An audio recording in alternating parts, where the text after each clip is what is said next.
2 பேர் வந்து டவுட்ட வந்து கமெண்ட் பண்ணியிருக்காங்க. நம்ம அத பத்தி பார்க்கலாம். 993 கேண்டிடேட்ஸில் எத்தனை கேண்டிடேட் வந்து மேக்ஸிமம் செலக்ட் ஆவாங்கன்னு கேட்குறாங்க.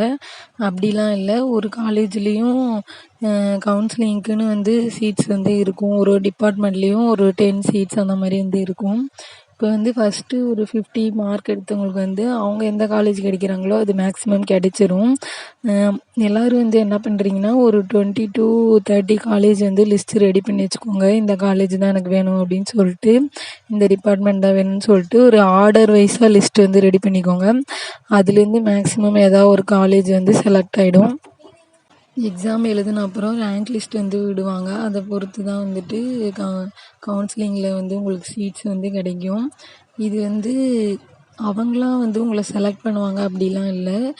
எத்தனை பேர் எக்ஸாம் எழுதுறீங்களோ அவங்களுக்கு எல்லாருக்குமே வந்து அவங்க வந்து 0 மார்க் அப்டைன் பண்ணியிருந்தாலும் அவங்களுக்கு வந்து அந்த ரேங்க் லிஸ்ட்டில் வந்து ஃபுல்லாமே டாப்லேருந்து பாட்டம் வரைக்கும் யார் யார் எழுதியிருக்காங்களோ அவங்க எல்லார் மார்க்குமே வந்து ரிலீஸ் பண்ணுவாங்க.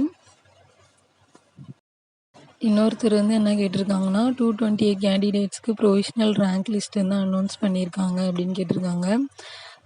இது வந்து அவங்க ரேங்க் எத்தனை பேர் எழுதுனாங்களோ அவங்களுக்கு எல்லாத்துக்குமே வந்து ரேங்க் லிஸ்ட்டு வந்து கண்டிப்பாக விட்டுருவாங்க.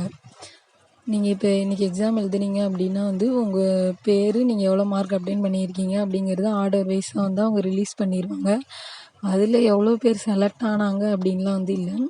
எவ்வளோ பேர் வந்து எந்த காலேஜ் வந்து செலக்ட் பண்ணியிருக்காங்க அப்படிங்கிறத பொறுத்து தான் வந்து காலேஜே வந்து வரும். நிறைய பேர் வந்து எக்ஸாம் எழுதியிருப்பாங்க, மார்க் வந்திருக்கும். ஆனால் வந்து காலேஜ் வந்து செலக்ட் பண்ணாமல் வந்திருப்பாங்க. ஏன்னா அவங்க வந்து சரி நம்ம மேனேஜ்மெண்ட்டில் போய்க்கலாம், அந்த கவுன்சிலிங்கில் வந்து இந்த சீட் வந்து கிடைக்காது அப்படின்னு சொல்லிட்டு மேனேஜ்மெண்ட் சீட்ஸ்க்கு வந்து போயிடுவாங்க.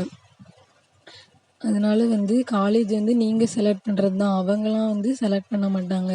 நீங்கள் எவ்வளோ மார்க் வச்சுருக்கீங்களோ அதை பொறுத்து வந்து உங்களுக்கு காலேஜ் வந்து அலாட் ஆகும், அவ்வளோதான்.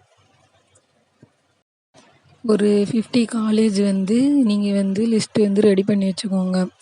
ஆர்டர் வைஸாக வந்து வச்சுக்கோங்க. எந்தெந்த டிபார்ட்மெண்ட் வேணும் அப்படிங்கிறதையும் சைடில் வந்து எழுதி வச்சுக்கோங்க. ஃபஸ்ட்டு வந்து நீங்கள் எந்த காலேஜ் வேணும்னு நினைக்கிறீங்களோ அதை வந்து ஃபஸ்ட்டில் வைக்கணும். அதுக்கப்புறம் அடுத்த காலேஜ், அதுக்கப்புறம் அடுத்த காலேஜ்.